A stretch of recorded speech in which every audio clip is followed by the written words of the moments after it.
মদনবাবু তার স্ত্রী পার্বতী এবং দুই ছেলে অজয়, সুরেশ এবং এক মেয়ে রিঙ্কির সঙ্গে থাকত। মদনবাবু একটি সরকারি স্কুলের শিক্ষক ছিল। অপরদিকে বড় ছেলে অজয় ব্যাংকে জব করত এবং ছোট ছেলে সুরেশ মেকানিকের কাজ করত।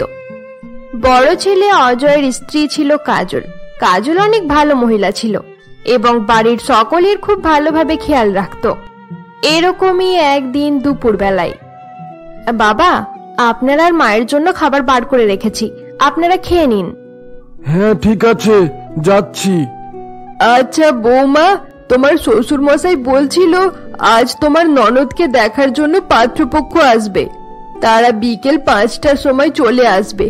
তুমি ভালো ভালো খাবার রান্না করে রেখো। ওসব নিয়ে আপনি চিন্তা করবেন না মা, আমি সব কিছু সামলে নেব। পার্বতী, তুমি নিজের মেয়েকে বলে দিও সে যেন তাড়াতাড়ি কলেজ থেকে বাড়ি ফিরে আসে। হ্যাঁ ঠিক আছে, আমি তাকে ফোন করে দেব। বাবা, আমি আপনাকে একটা কথা বলতে চাই। হ্যাঁ বলো না বৌমা, কি কথা? বাবা, আমাদের রিঙ্কি অনেক মডার্ন মেয়ে, তার বিয়ের জন্য পাত্র খোঁজার আগে একবার তাকে জিজ্ঞাসা করে নিলে ভালো হতো। তার কোনো প্রয়োজন নেই বৌমা, আমি নিজের মেয়েকে খুব ভালো করে চিনি।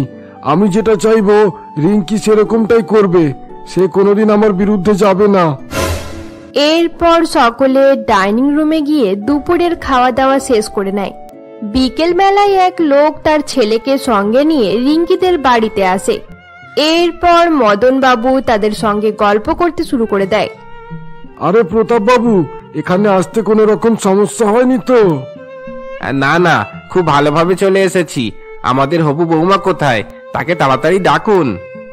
সে এখনো কলেজ থেকে আসেনি, কিছু সময়ের মধ্যেই চলে আসবে। এদিকে মদন বাবুদের বাড়িতে সকলে রিঙ্কির অপেক্ষা করতে থাকে।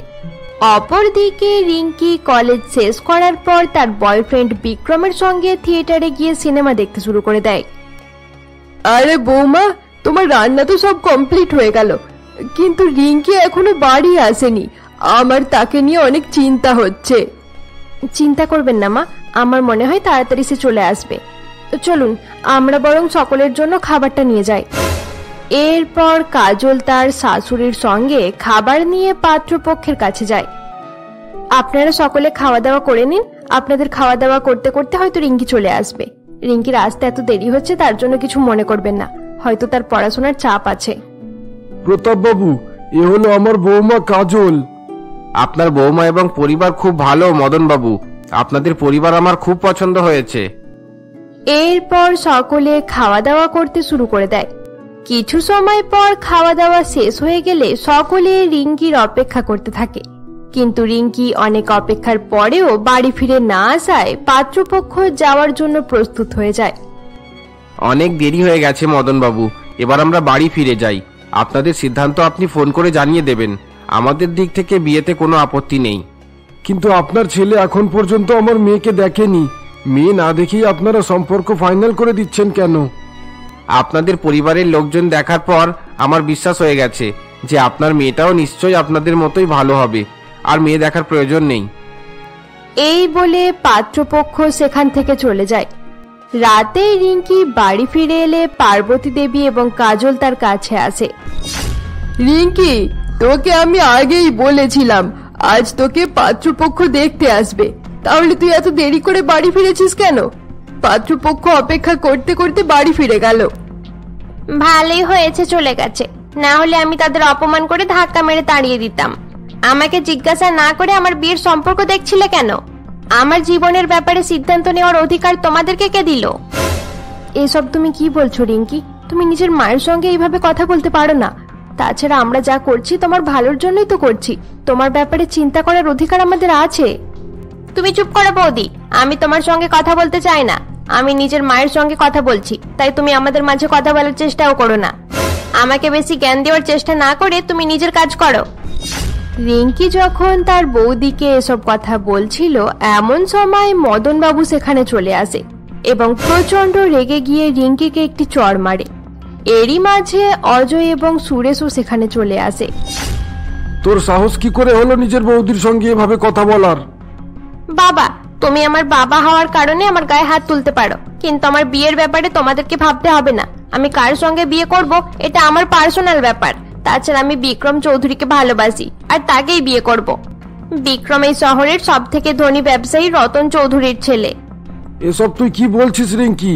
আমি প্রতাপ বাবুর ছেলের সঙ্গে তোর বিয়ে ঠিক করে দিয়েছি। বিয়ে করলে আমি বিক্রমের সঙ্গেই করব। তোমরা যদি জোর করে অন্য কারোর সঙ্গে বিয়ে দিতে চাও তাহলে আমি আত্মহত্যা করে নেব। রিঙ্কি এই বলে নিজের রুমে চলে যায়। এরপর রিঙ্কি বিক্রমকে ফোন করে এবং তাকে সমস্ত কথা জানিয়ে দেয়। তুমি চিন্তা করো না রিঙ্কি, আমি কিছু একটা করছি। এই বলে বিক্রম ফোন রেখে দেয়। এরপর সে চিন্তিত হয়ে রিঙ্কির কথা ভাবতে থাকে।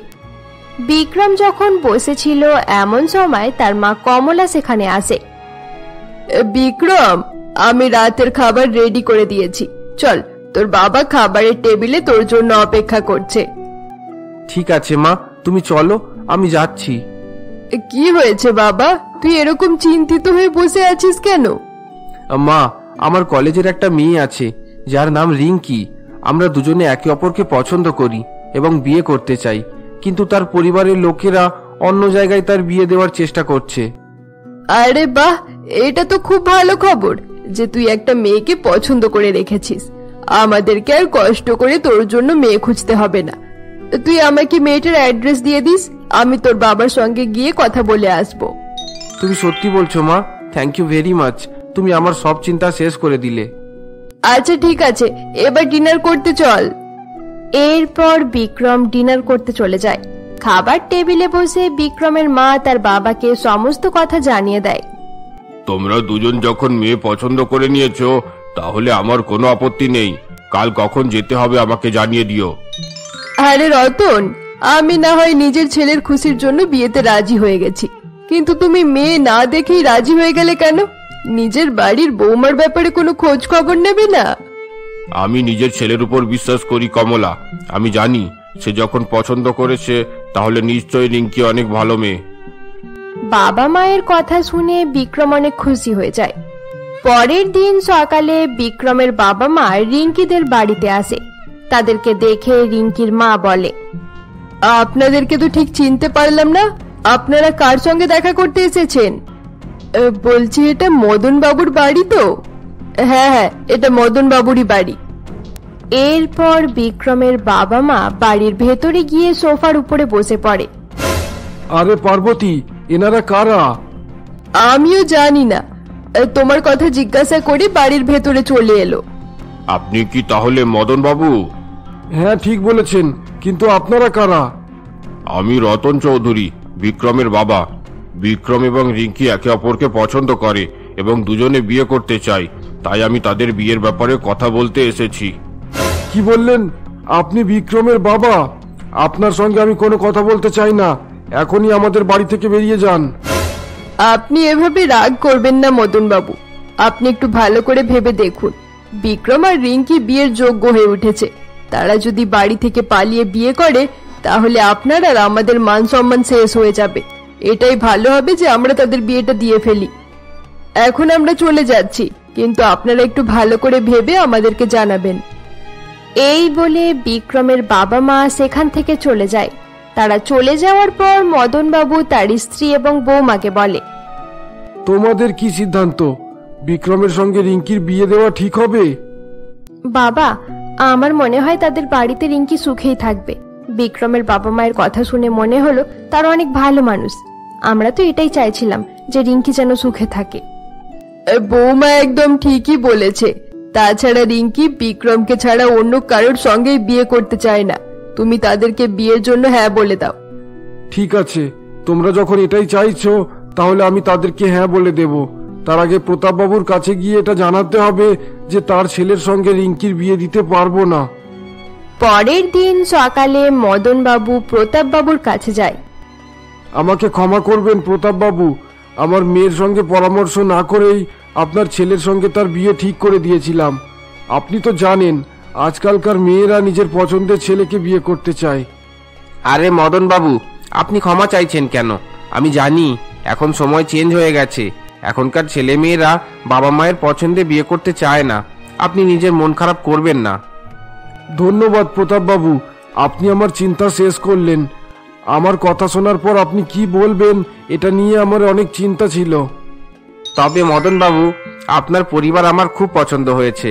আমার ছেলের সঙ্গে আপনার মেয়ের বিয়ে হচ্ছে না ঠিক আছে, কিন্তু আপনি যদি চান তাহলে আপনার ছোট ছেলে সুরেশের সঙ্গে আমি নিজের মেয়ের বিয়ে দিতে চাই। আরে এটা তো খুব ভালো কথা। আমার ছোট ছেলে আমার সব কথা শোনে, এই বিয়েতে তার কোনো আপত্তি থাকবে না। আমার মেয়েটাও আমার পছন্দ করা ছেলেকেই বিয়ে করবে। তাহলে আপনি বাড়ি গিয়ে সকলের সঙ্গে এই বিষয়ে আলোচনা করে নিন। হ্যাঁ ঠিক আছে, আলোচনা করে নেব। তবে এই বিয়েটাকে আপনি ফাইনাল মনে করে নিন। আমি আপনার মেয়ের সঙ্গেই আমার ছোট ছেলের বিয়ে দেব। এরপর মদন বাবু খুশি মনে নিজের বাড়ি ফিরে আসে। কয়েকদিন পর খুব ধুমধাম করে সুরেশের সঙ্গে প্রতাপ বাবুর মেয়ে চম্পার এবং রিঙ্কির সঙ্গে বিক্রমের বিয়ে হয়ে যায়। বিয়ের পর চম্পা মদন বাবুদের বাড়িতে চলে আসে এবং রিঙ্কি তার শ্বশুর বাড়ি চলে যায়। সেদিন রাতের বেলা চৌধুরী বাড়িতে রতনবাবু যখন তার স্ত্রীর সঙ্গে বসেছিল, এমন সময় এক কাজের লোক সেখানে আসে। স্যার, ম্যাডাম, রাতের খাবার তৈরি হয়ে গেছে, আপনারা চলুন, আমি বার করে দিচ্ছি। তুমি কে? ম্যাডাম, আমার নাম চিন্টু। রিঙ্কি ম্যাডাম আমাকে রান্নার কাজে রেখেছেন। আচ্ছা ঠিক আছে, তুমি খাবার রেডি করো, আমরা যাচ্ছি। এরপর কমলা দেবী এবং রতনবাবু খাবারের টেবিলে গিয়ে বসে পড়ে।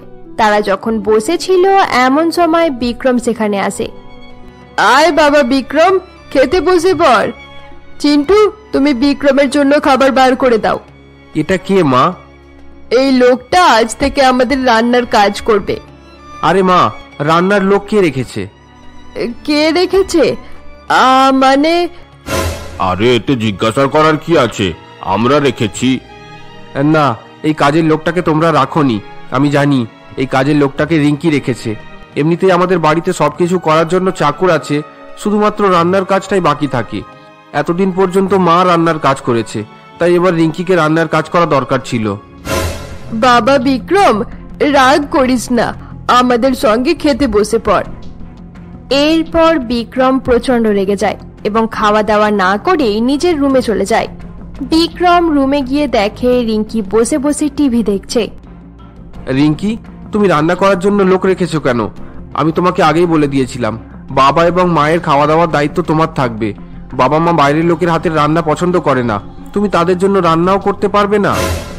বিক্রম, আমি বাড়ির বৌমা, আমি বাড়ির চাকর নয় যে রান্না করব।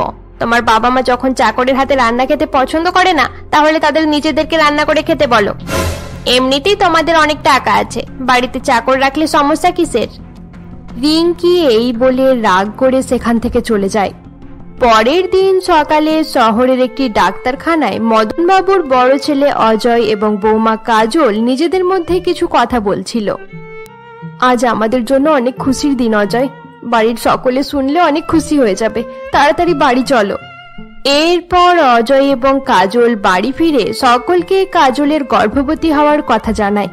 এরপর থেকে সকলে খুব ভালোভাবে কাজলের খেয়াল রাখতে শুরু করে। এভাবে দেখতে দেখতে 7 মাস কেটে যায়। এরপর কাজল নিজের মায়ের বাড়ি যাওয়ার জন্য তৈরি হয়। আজ তুমি মায়ের বাড়ি চলে যাচ্ছ, সেখানে ভালোভাবে নিজের খেয়াল রাখবে। আর কয়েকদিন পর তোমার ডেলিভারি আছে, নিজের সন্তানের ভালোভাবে যত্নও করবে। ডেলিভারি হওয়ার পর তাড়াতাড়ি বাড়ি ফিরে আসবে। আচ্ছা ঠিক আছে মা, আপনি চিন্তা করবেন না, আমি নিজের আর বেবির খুব ভালোভাবে খেয়াল রাখবো। দিদি, তুমি বাড়ির ব্যাপারে একদম টেনশন করবে না, বাড়ির সমস্ত দায়িত্ব আমি খুব ভালোভাবে সামলে নেব। আচ্ছা ঠিক আছে চম্পা।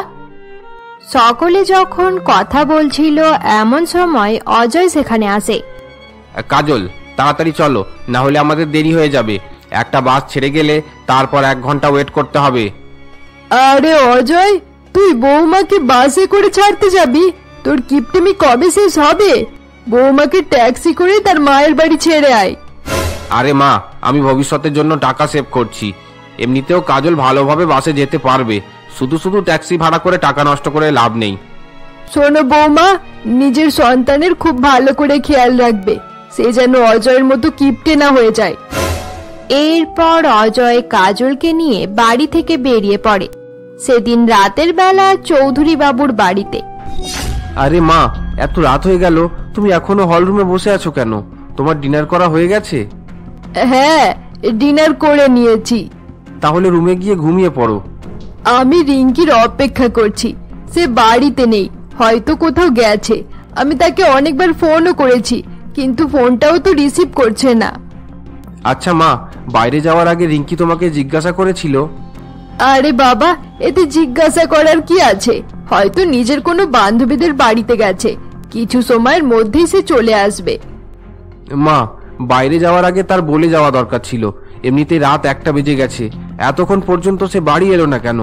তার এসব ব্যবহার আমার একদম পছন্দ হচ্ছে না। তুমি রুমে গিয়ে ঘুমিয়ে পড়ো, আমি তার অপেক্ষা করছি। এরপর বিক্রমের মা সেখান থেকে চলে যায় এবং বিক্রম বাড়ির বাগানে গিয়ে একটি চেয়ারে বসে রিঙ্কির অপেক্ষা করতে থাকে। অপরদিকে রিঙ্কি তার বান্ধবীদের সঙ্গে একটি ক্লাবে গিয়ে পার্টি করতে শুরু করে। বেশ কিছু সময় পর রিঙ্কি বাড়ি ফিরে আসে এবং বাগানে বিক্রমকে দেখতে পেয়ে বলে, হাই বিক্রম, তুমি কখন এলে? রিঙ্কি, এখন রাত 3টে বাজে, তুমি কোথায় গিয়েছিলে? আমি একটা ক্লাবে গিয়েছিলাম। আসলে আমার একটা বান্ধবীর জন্মদিনের পার্টি ছিল। তুমি বাবা মাকে বলে যাওনি কেন? এতে বলার কি আছে বিক্রম? আমার জীবনের ব্যাপারে সিদ্ধান্ত নেওয়ার অধিকার শুধু আমার। আমি কোথায় যাব আর কোথায় যাব না, এটা আমার ব্যাপার। তার জন্য কাউকে জিজ্ঞাসা করার কোনো প্রয়োজন নেই। তুমি ভুলে যাচ্ছ, এখন তুমি চৌধুরী বাড়ির বৌমা। তুমি জানো, মা রাত 1টা পর্যন্ত তোমার জন্য অপেক্ষা করছিল। মা তোমাকে অনেকবার ফোন করেছিল, কিন্তু তুমি তার ফোন রিসিভ করনি। তুমি মাকে ফোন করে জানাওনি কেন যে আসতে দেরি হবে? তাছাড়া তুমি এত ছোট জামা পরে আছো কেন? তোমাকে ছোট জামা পরতে দেখলে বাবা মায়ের অনেক খারাপ লাগবে। তাদের খারাপ লাগবে লাগুক, এতে আমার কিচ্ছু করার নেই বিক্রম। তাদের জন্য আমি নিজেকে চেঞ্জ করতে পারবো না। বিয়ের আগে তো আমাকে এইসব ব্যাপারে তুমি কিছু বলোনি, তাহলে এখন বলছো কেন? কারণ এখন তুমি আমার বউ হওয়ার সঙ্গে সঙ্গে এই বাড়ির বৌমা। বাবা মায়ের ব্যাপারেও তোমার ভাবা দরকার। তুমি একবার চিন্তা করে দেখো, এইসব যদি তোমার বৌদিরা করতো তাহলে কি তোমার বাবা মায়ের খারাপ লাগতো না? এক্সকিউজ মি বিক্রম, এতে আমার বাবা কোথা থেকে চলে এলো? তাছাড়া আমার বাবা আর দাদার কাছে এত টাকা নেই যে আমার বৌদিরা ক্লাবে গিয়ে পার্টি করতে পারবে, কিন্তু তোমাদের কাছে টাকার অভাব নেই। আমি সেখান থেকে কিছু টাকা পার্টি করতে গিয়ে খরচ করলে তোমাদের খারাপ লাগছে কেন? এসব বলতে তোমার লজ্জা করছে না? এখানে টাকার কোনো ব্যাপার নেই।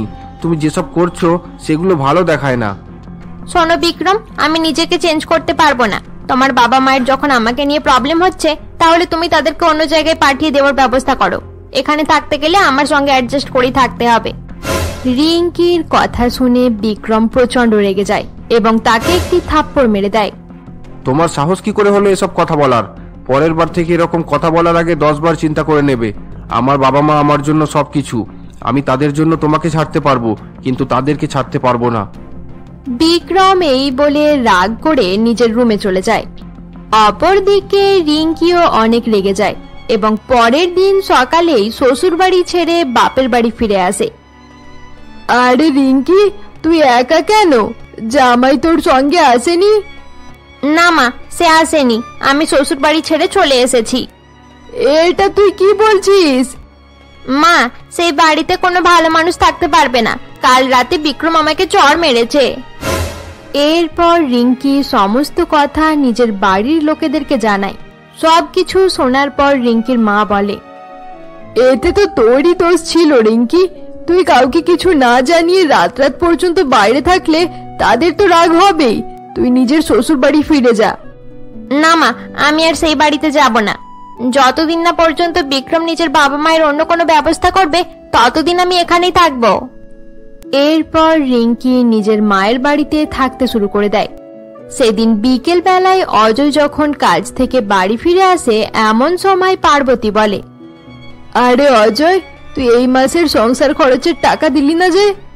হ্যাঁ মা, সেটা দেওয়ার জন্যই তোমার কাছে আসছিলাম। এই নাও টাকা, একবার গুনে নাও। এতে গোনার কি আছে বাবা? আমি জানি তুই ঠিকঠাক টাকাই দিয়েছিস। তবুও আমার ইচ্ছার জন্য একবার গুনে নাও। এরপর পার্বতী দেবী টাকা গুনতে শুরু করে দেয়। বাবা অজয়, এই মাসে মাত্র 5,000 টাকা দিয়েছিস কেন? বাকি 5,000 টাকা কবে দিবি? পার্বতী যখন তার ছেলেকে এই কথা বলছিল, এমন সময় মদন বাবু সেখানে এসে দাঁড়ায়। মা, কাজল এখন তার মায়ের বাড়িতে আছে, তাই আমি নিজের ভাগের সংসার খরচের টাকা দিচ্ছি। কাজল এখানে চলে এলে আবার 10,000 টাকা দেওয়া শুরু করে দেব। এটা তুই কি বলছিস অজয়? এইভাবে হিসাব করে টাকা দিলে সংসার কিভাবে চালাবো? তাতে আমার কিছু করার নেই মা। কয়েকদিন পর আমার সন্তান হবে, তার ভবিষ্যতের জন্য আমাকে টাকা সঞ্চয় করতে হবে। আমি এর থেকে বেশি টাকা দিতে পারবো না। তুমি বাকি টাকা সুরেশের কাছ থেকে নিয়ে নেবে। সে বাকি টাকা কিভাবে দেবে অজয়? সে যা রোজগার করে সব টাকা আমাদেরকেই তো দিয়ে দেয়। তাহলে আমি কি করব মা? তুমি একটু কম খরচে সংসার চালানোর চেষ্টা করো। আমি যদি তোর মতো হিসেব করে সংসার চালাতাম তাহলে তুই কোনোদিনও পড়াশোনা করে এই জায়গায় পৌঁছাতে পারতিস না। তুমি একদম ঠিক বলেছ পার্বতী। বিয়ের এত বছর পর প্রথমবার তোমার মুখে ঠিক কথা শুনেছি। বাবা, মা এমন কি কথা বলেছে যার জন্য তুমি মায়ের এত প্রশংসা করছো? সেটাও তোকে বোঝাচ্ছি। বাবা মা নিজের সন্তানকে ভালোবেসে এবং লেখাপড়া শিখিয়ে মানুষ করে, যাতে ভবিষ্যতে তাদের সন্তান তাদের পাশে দাঁড়াতে পারে এবং দেখাশোনা করতে পারে। বাবা, তোমরা আমাকে অত ভালো করে মানুষ করনি। তোমরা শুধু আমার উপর বোঝা চাপানোর চেষ্টা করছো। আমি তোমাদের বোঝা বহন করতে পারবো না। কয়েকদিন পর আমার সন্তান হবে, আমার খরচ বাড়বে। আমি তোমাদের পেছনে নিজের টাকা নষ্ট করতে পারবো না। বাহ, তুই খুব ভালো কথা বলেছিস। বাবা মা আর ভাই বোনের পেছনে টাকা খরচ করলে টাকা নষ্ট হয়। হ্যাঁ, আমি ঠিক বলেছি। তোমাদের দায়িত্ব বহন করতে করতে আমি শেষ হয়ে যাচ্ছি। বড় ভাই হওয়ার জন্য রিঙ্কির বিয়ের সময় আমাকে 1 লাখ টাকা দিতে হয়েছে, কিন্তু এত কিছুর পরে রিঙ্কি শ্বশুর বাড়িতে ঝগড়া করে আবার আমাদের বাড়িতে এসে পড়ে রয়েছে। এবার এখানে যতদিন থাকবে তার খাওয়া দাওয়ার পেছনে আমার টাকাই শেষ হবে। আমি কাউকে নিজের বিয়ে করানোর জন্য বলিনি। তাছাড়া আমাকে খেতে দেওয়ার জন্য কারোর কাছে হাত জোড় করতেও যায়নি। বাবা, আমার এখানে থাকায় যদি দাদার কষ্ট হচ্ছে তাহলে আমি থাকার জন্য কোনো হোটেলে চলে যাব। বন্ধুরা, আজকের জন্য এতটাই। গল্পের পরবর্তী পর্ব দেখতে আমাদের চ্যানেলকে সাবস্ক্রাইব করতে ভুলো না। আবার আমরা ফিরে আসবো তোমাদের জন্য পরবর্তী পর্ব নিয়ে।